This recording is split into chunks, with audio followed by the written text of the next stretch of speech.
Hey everybody, welcome back to Keep Watch Media. Hope everyone's having an awesome weekend. I wanted to do a video today. I found a place that we could directly make donations to the victims of Maui. I jotted it down in my little handbook here that I use to try to organize and keep up with articles and information that I use to film. And as I looked through it, just page after page of things referring to Maui, Lahaina, the governor, the chief of police, FEMA. So I wanted to recap a little bit of that because this will forever go down as one of the most tragic events in American history, not just from the lives lost, but the effects, the after effects, the response from the government, from the president, from the local municipal, the police, the sheriff's department, the FEMA, the fire department. It's everything was an absolute failure, step by step, and many innocent people suffered for absolutely no reason. And so, just to try to quickly recap this, if I may, it's August 8th at 6:30 a.m. It is alleged that the power lines went down due to high winds from Hawaii. This is a report from Hawaii Electric.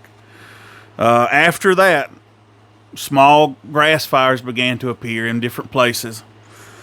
At this point, the schools were shut down. Many children were sent home by themselves without their parents. Next, the water was shut off. They say the water system collapsed. The reports are that they just couldn't keep up with the smaller grass fire, so when the larger fire that took many people's homes and lives happened, they didn't have the water to incapacitate it. So we've got high winds, power lines down, school shut down, no water. Maui has one of the largest emergency alarms in the world, and it was not sounded. It is set in place for catastrophes like this. The man in charge of that is Emergency Chief Herman Andeas, I think is how you say that. The moment he was questioned about not sounding the alarm, he quit, which is, I mean, it speaks for itself. It's very suspect. After that, once the fires, going back, after he quit, the people who were trying to escape, because there's one way in Lahaina, one way out, those people were blocked off by police departments and sent back on the main street of Lahaina, where you see a lot of videos of the cars parked and people who've dove into the water to try to save their lives, and some people didn't make it to the water. So you got the power lines down, you got strong winds, you got water shut off, schools shut down, kids at home, no emergency alarm, roads were closed, and a lot of people died. And once the emergency personnel and the Chief Andeas was questioned, he quit. The roads were shut down.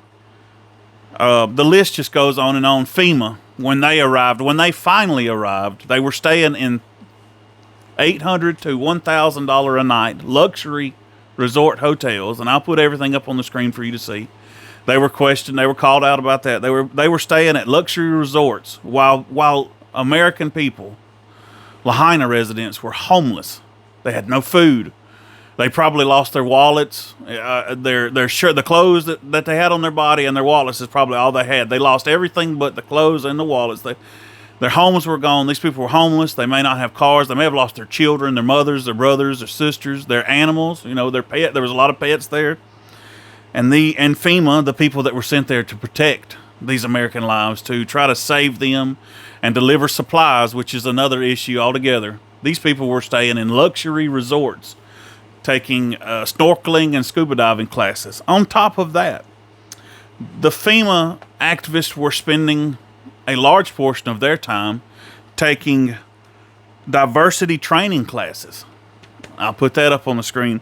They were being paid to stay in luxury resorts, $1,000 a night luxury resorts, and staying in diversity training classes because apparently white systemic racism was a bigger issue while they were in Hawaii than the deceased Hawaiians and the survivors of the fire who were suffering and needed food and water and shelter, and there were burn victims.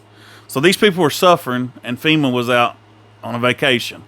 Of course, that was in the news. Nothing was done about that. And we also want to talk about President Biden, who cut short his 15th vacation for the year. 8 days after the fires, he came to visit, which he was booed out of the state. He offered $700 to the victims.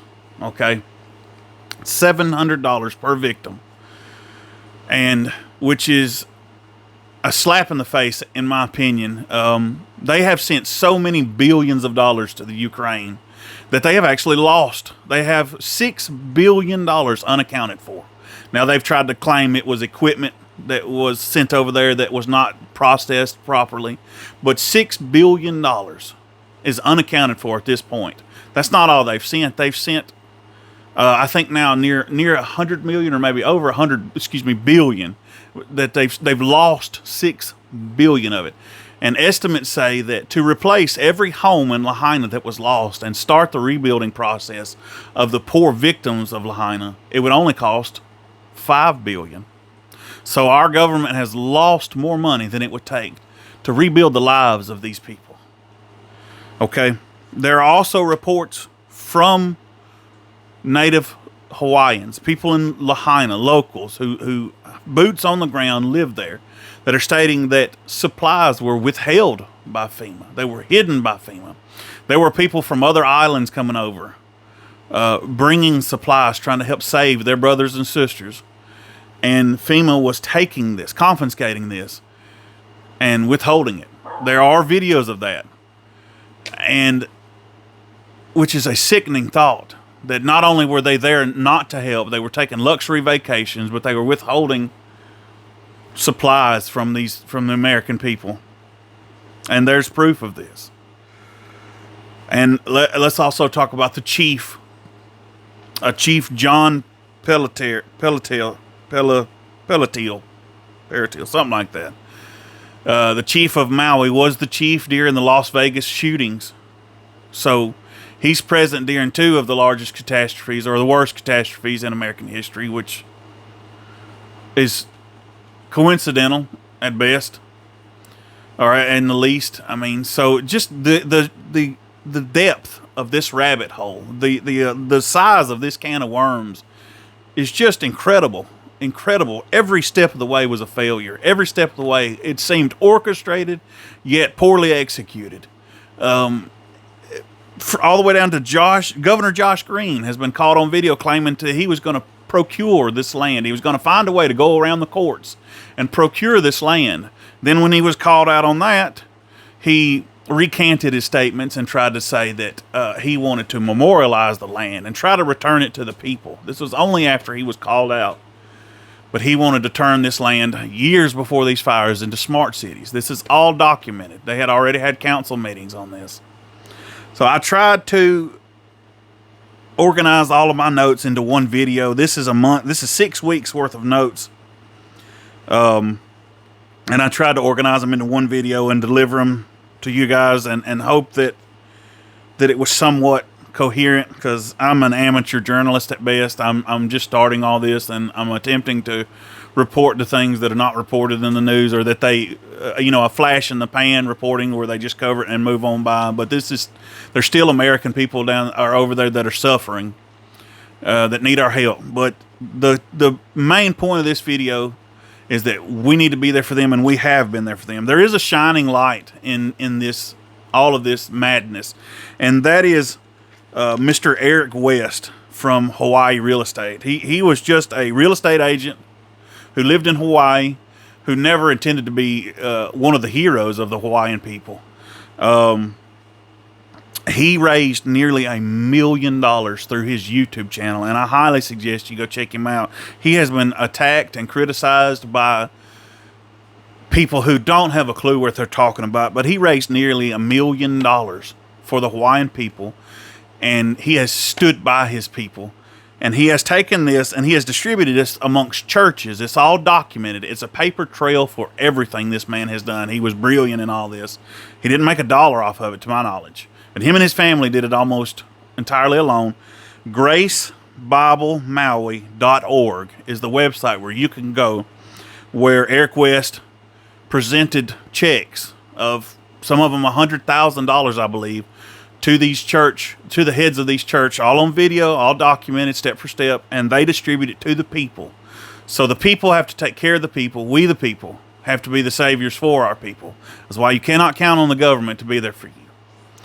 But these churches, if you're in need of help, GraceBibleMaui.org, or if you want to donate and you want to make sure it goes directly to the hands of the Lahaina people, GraceBibleMaui.org. Please go check that out. Make a donation if you want, or if you just want to send somebody a loving card telling them you're sorry what all they had to go through, and give them your phone number and talk to them. You know, just anything will help. Some of these people, we lost entire generations of Hawaiians. That's grandchildren, parents, and grandparents that could have all died and quite possibly did. The death toll as it stands right now, they have bumped it. They have downgraded it, allegedly, from 115 people deceased to now, I believe they say it's 97 because of some DNA genealogy testing they did, and also releasing some of the names of the people who were missing. Allegedly, they came forward, and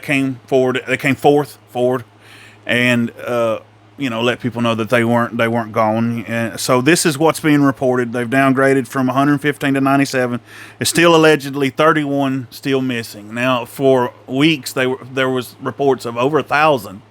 So something's not right in that. But again, if you want to help, GraceBibleMaui.org, GraceBibleMaui.org. Please go there and at least check them out. And thank you, Mr. Eric West, for everything that you've done. A big aloha to all the Hawaiian people. I'm in Alabama. I wished I was there on the ground with you, trying to help you. I'm making a video on my cell phone, and I hope that it at least scratches the surface of helping all of y'all. Y'all are my brothers and sisters, and I love y'all. I wish y'all the very best. And if there's anything that I can do, I will leave my email address in a link. You can also find me on YouTube. Please contact me. I'll do whatever I can to try to help you. Again, my name's Joshua with Keep Watch Media. I love all of y'all. Have a blessed weekend. Be safe. If anyone in West Maui needs baby supplies, hundreds that are missing, thousands displaced, and